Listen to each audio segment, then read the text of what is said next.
Kay Williams for Chronicles Media. I have an interview this afternoon with a very talented artist by the name of TiDUS. TiDUS works very hard at his craft. He has a message to send out to the world. And we're going to learn more about TiDUS today, as I'm honored to interview him. The conversation is long awaited and is going to actualize today. You know, man, for my assessment, I just feel like your aura, what you've been putting out, your overall vibe, and even the music that's coming up. I would say you're on a spiritual high right now, man. Appreciate that. Yeah, absolutely. I'm definitely in a new state of clarity. Seeing things differently. My perspective is much more mature. My consciousness is much more focused on the pathway and where I'm going and my responsibility that I feel I have to my family, to the people that love me, to people that tune in to me every day.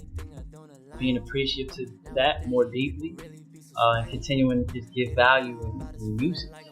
Essentially, I find a lot of value in the music that I create because it comes from an extension of me that's just raw and natural in all of its forms, all of its light forms, all of its shadow aspects. And even here is a testament of how two kindred souls have resonated based off of the message. And ones where we never know the words that we speak or the conversations that we have, how it's going to affect you, going on throughout life, right? Going on throughout your journey. And I just say continue to do that. Just continue to be honestly and unapologetically who you are from a loving space. Accept yourself and continue to give value. And those aspects in themselves keep me going on this journey, for sure. Kay Williams for Chronicles Media. I have an interview this afternoon with a very talented artist by the name of TiDUS. TiDUS had a groundbreaking 2022 by dropping a classic album titled Once You Believe in Yourself that touched the minds and souls of many. TiDUS is back at us again March 17th with the debut single titled Guide You, which will be on all platforms. We are here today to learn more about TiDUS as a man and an artist. That's right. TiDUS, thanks for joining Chronicles Media. Man, thank you for having me. It's been nothing but love, and you've been an honorable person, super solid energy, you and the missus, and it's a pleasure to sit here and have a conversation. I appreciate that, man. I would say that the conversation is long overdue, right? Absolutely. Because from the rip, you definitely made that a point. Like, yo, we should chop it up in the future. And you've been consistent on that. So I'm glad that we made the timing align in time. Because I would say it was the energy. We met at the function. Musicology. Musicology, exactly. Yeah. And I walked up to the bar, and I said, dude, got a certain vibe. I didn't even know you were going to be performing that night. Wow. Because you carry yourself, you're chill, you're laid back. Yeah, absolutely. But then you turn into I would say a different being once you hit the stage, absolutely. Man. So we're just going to go ahead and jump right into this, man. So you have a single that's going to drop, Guide You. So what has the typical days been like as you gear up to dropping that on March 17th? Keeping my energy right, to be honest. I wake up in the morning, do my regular routine, meditate, stretch, just having my energy correct, preparing to have a successful release, visualizing that mentally, while at the same time finishing the album that song is going to be a part of, which is pretty much done. So I've been pretty much in front of a laptop and the headphones for like the last 2.5 weeks, just staring at a screen. Well, it's part of the thing, and I'm excited for the people to hear what's next. Absolutely. A good bit of information. Yeah. So we got to take it back to, I guess, the bio aspect of who TiDUS is. For sure. So originally, when we hear accent, we out here in LA. Where are you from for people who might be wondering? I'm from New Jersey. So I'm from the state of New Jersey, north, central, and south. I was born in Newark, New Jersey. Moved around a bit, lived in South Jersey, did most of elementary back in Newark, New Jersey. Then middle school, I went to Central Jersey, which is like Woodbridge Township, and high school. After high school, did a year of college in Jersey, then I went straight to New York. But I'm I'm a Jersey boy up and down. Yeah. How would you describe your environment growing up? My environment, my outside environment, or like All encompassed. all encompassed. My family environment has always been just a loving, insular place. My pops, my mom, my mother figures, they all come from great backgrounds and solid values, and that was instilled in us. We never really had to ask for too much. We never even felt like, the parents were trying to figure it out, As far as certain environments that we have lived in throughout, I had a balance of both inner city and suburban environments later on, but in the beginning, definitely being in the inner city. So what entails with that, you see all types of things outside as a kid that you may or may not absorb and digest. I think the biggest juxtaposition was when I did move to the suburbs, like at the end of middle school going into high school, and just seeing the difference of like how kids could like leave their bikes outside, and you didn't hear like crazy noises at night and like shit like that. And it made me understand the value of actually, later on I understood the value of knowing both.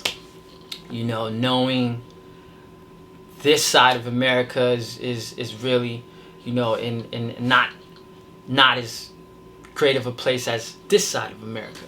But I've experienced both, so I can connect and talk to anyone, anywhere that has gone through any walk of life, right? And I can't say the same about everyone, unfortunately, but I think that in itself instills a responsibility in me to, bridge all kinds of gaps.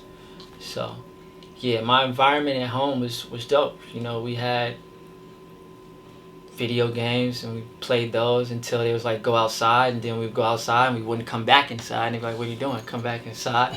So we had both. It was great. I guess you would say the traditional childhood, right? Traditional, which I was just talking about that a little bit earlier.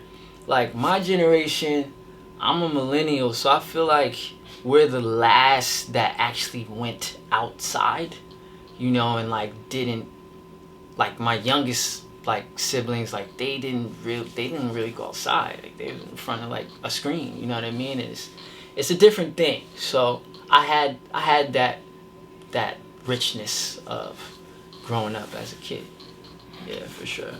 Describe the music landscape in your household. Excuse me. Okay, so my pops is only like 18 years older than me, so I always knew all the new like rap and like everything that was coming out. Like at the time, especially like when I was younger, like Jay-Z was played in the house, Big was played in the house, but also like my grandma was around, so like Temptations, OJ's, Anita, Sade, Commodores, like all the soul music is definitely instilled in me to this day. All this stuff those brothers and sisters was talking about is instilled in me to this day musically. And then you have like a Jay-Z. It was kind of like an uncle to me in a way, because I had him, and like because you didn't really have kids rapping back then besides Crisscross. When Crisscross came out, I remember I wanted everything Crisscross.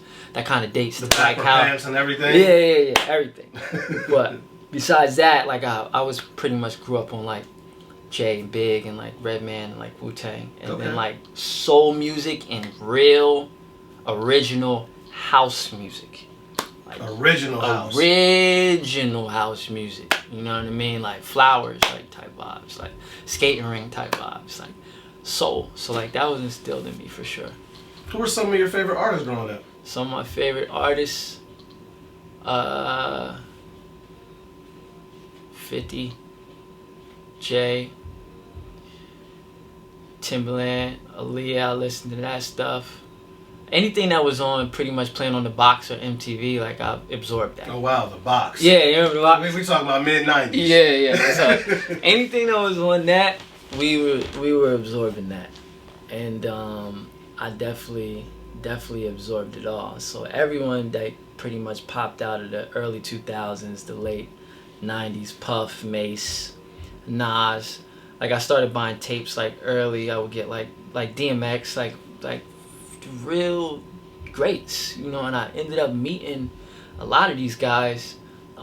Rest in peace to a lot of these guys, like before they passed, and it was like a full circle. Like damn, I used to grow up like listening to you. You know what I mean? And you're actually that guy. You know, you're actually him. You know, so it's great. It's great to have that wealth in music. Shout out to the greats who have paved the way for many artists, right? Many, many, many, many. So do you feel as though there's a reflection of your favorite artists in the music that you actually create today? Yeah, for sure. In the form of guidance. I feel like back then, regardless of what they were talking about, whether it would be getting money this way or getting money that way, or going through this or through that, even going back to like the Bobby Womack's, you know what I'm saying? You know, across 110th Street, like he's talking about Harlem, but he's talking about like, yeah, like this is how we got through that. Like this is how we got through that. Like Jay is like, this is how I made it through. You know what I mean? Rather than just saying, this is what I do, this is what I do, or this is what I'm on, this is what I'm on. Like, no, that plus this is how I got through it. So it like gave you like a sense of like, It was a tutorial. a tutorial. You know what I mean? Like guidelines. And I think those aspects, I'm just thinking about this now. I never really even thought about that. But those aspects have instilled in me, you know, and I emote that to this day. You had a great year in 2022 with the what I consider a classic album, Once You Believe in Yourself. Yeah, man. Walk us through the creative process The process of, Yeah. of Once You Believe in Yourself is the 4th chapter in a 9-chapter series of music. I had all the titles in mind before I even recorded the first album. So to take you back a little bit, the first album was called Soon You'll Understand. Second album was called While We're Here on Earth. Third album is called Before It's Too Late. And then the 4th album is called Once You Believe in Yourself. All 9 titles spell out a poem or a paragraph that means something. So soon you'll understand why we're here on earth before it's too late, once you believe in yourself. Right? So that chapter is me understanding what my power is and fully believing in that, transitioning into knowing that and emoting that in a way that others can know exactly what their power is. What would you say your state of mind was in when you were creating? Undeniable belief. Undeniable belief in what I'm doing and where it's going to take me and where it can take others. That was the essential energy. Definitely, I tapped into some gospel aspects. Some not that my family come from a Christian background, but at this point I just deem myself as spiritual.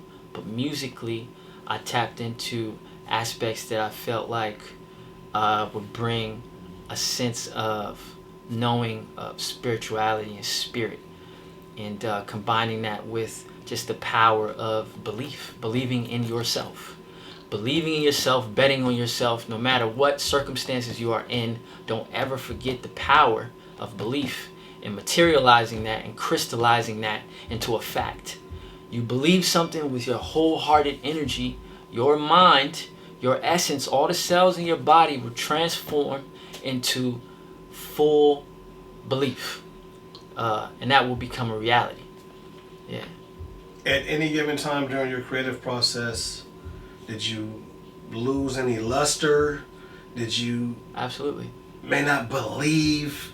I lost belief in the industry a long time ago. And Interesting. that in turn made me revert inward, find the power inward. And when I say the industry, I'm specifically speaking on the music industry and where the profits are coming from and what the ulterior motives are and where and how, you know, these people are being utilized for tools of other things. And, you know, I don't at all agree with it. So it made me turn inward and to walk more fully in stride in my own pathway. And in order for that to actually be successful, I have to have an undeniable belief no matter what happens. How did that emotion benefit your art? Man, I went through every emotion possible. I still go through every emotion possible. I mean, every emotion. And it benefits it because it's real. It's real. It's authentic. It's real. It's raw. And that is what resonates with people. Realness. And that record is me going deeper into that authenticity wholeheartedly. So it definitely benefited me. Yeah. Out of all the songs on Once You Believe in Yourself, what song resonates most in your soul? Probably the last song, Find My Way Back.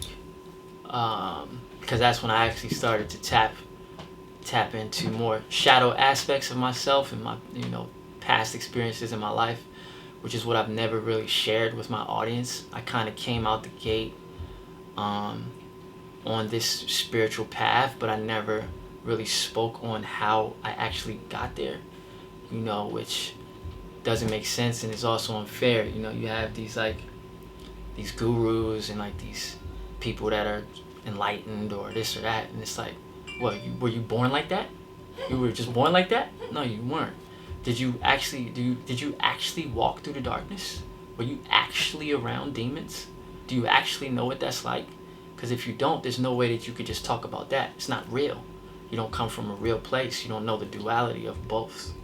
And that song is incredibly special to me because it speaks on some of that energy is there. And then also, my grandma comes in at the end and, she just giving the game that she always gives. That's a true blessing, man. Yeah, it's an absolute blessing. Have you ever explained that before in context? Never. Never? Yeah. So I got the exclusive, man. You got the exclusive, man. Man, I appreciate it. Yeah, you're asking the right questions, man.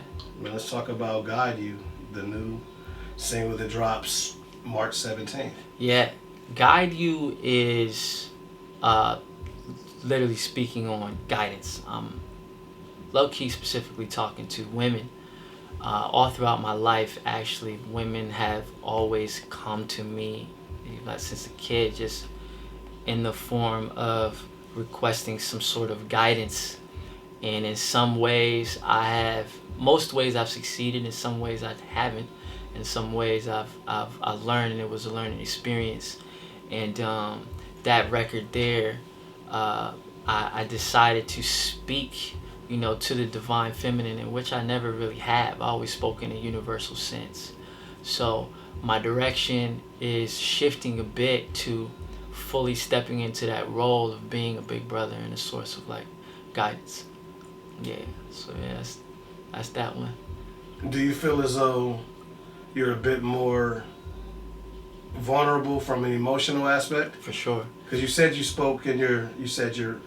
what energy? I've been through every emotion. But speaking through guiding energy. Okay. Yeah. Okay. Because you had spoke from a universal aspect. Yeah. Usually throughout my music, essentially, it's been very universal, almost neutral in a sense. And Safe. Safe. And I want it to be a lot more directive and vulnerable, because that's a key to liberation, is actually opening yourself up, even as artists, opening ourselves up in full to all the things that you feel even people may not accept, but that's just what makes it more real. That's what completes a story and more full. So these next chapters are expounding on that. Yeah. So talk about the next chapters. Yeah. When can the supporters expect a full-length project, in fact? The next project will be dropping in April, for sure, next month. Late April, early May, the latest. It's already done. And that one is called From the Bottom of Your Soul. So chapter 5 is called From the Bottom of Your Soul. So you'll understand why we're here on earth before it's too late, once you believe in yourself from the bottom of your soul. How much have you grown musically throughout the past couple months? Musically, I've grown a lot musically, because I've grown a lot as a man and as, a conscious being walking about. So musically, I've opened myself up to more vulnerable lyrical ideas, in ways of expressing that in hopes that it'll resonate with people more deeply. Yeah, definitely I've seen a bigger growth in a shorter period of time than I have ever before. Yeah. How does TiDUS wants his music to impact the universe? Just a source of like realness that people can find comfort and guidance in, a sense of direction. Not necessarily like I'm telling you what to do, but like, hey, this is what I went through, and maybe you can find some similarities into what you went through, and that hope that guides you to the unique power that is you. No one else is like you. You're a one-on-one. And I hope what I'm saying can guide people to that, to like put this down or put that down and pick this up, things that will elevate you rather than de-escalate you. You strike me as a very independent thinker. 100%. Astrologically, I'm born during what they actually call the week of independence. I'm very... The irony. Very, very independent thinker, very heretic questioner. I question ideas and beliefs that I believe in or we all believe in, and I'd like to dissect things and find new truths within things, because how else are we going to progress as people? And if we don't question or explore, so I'm one of those that finds it compelling to explore things in that regard. Yeah. Is there a difference between TiDUS as an artist and TiDUS as a man? There is not much of a difference, especially moving on in the future with the next music that I drop. The very reason that I even use my real name as my artist name is because my music is literally just an extension of who I am and how I'm feeling. But there are aspects of me as a man, of what I've went through as a man and what I'm going through now, that I haven't quite shared yet. So in due time, as I continue to share all of that, gradually the two will merge. Because one thing I don't want to become is a caricature of who I actually am. I want you to feel like you know who I am. Like you can pull up and know who I am, right? So I want them to be one and the same. TiDUS as an artist is guidance, a big bro, someone that's gonna talk that talk and give you it in that way. I do the very same thing as a man. Anyone that's ever came across me or any of my closest people or associates, they'll tell you that. Even strangers who I forgot the conversations that we've had in the streets, will tell you the same thing. Like, yo, I remember when we done it. When you said that to me, it's like, bro, I don't even remember that. But I'm not concerned with it because I know it came from the soul. I know it came from who I am as a person, as a man. And it did something for you. Yeah, absolutely. I knew the way up what you climb to. See me doing what I want and it excites you. Do it different, you was used to what these guys do. I ain't tryna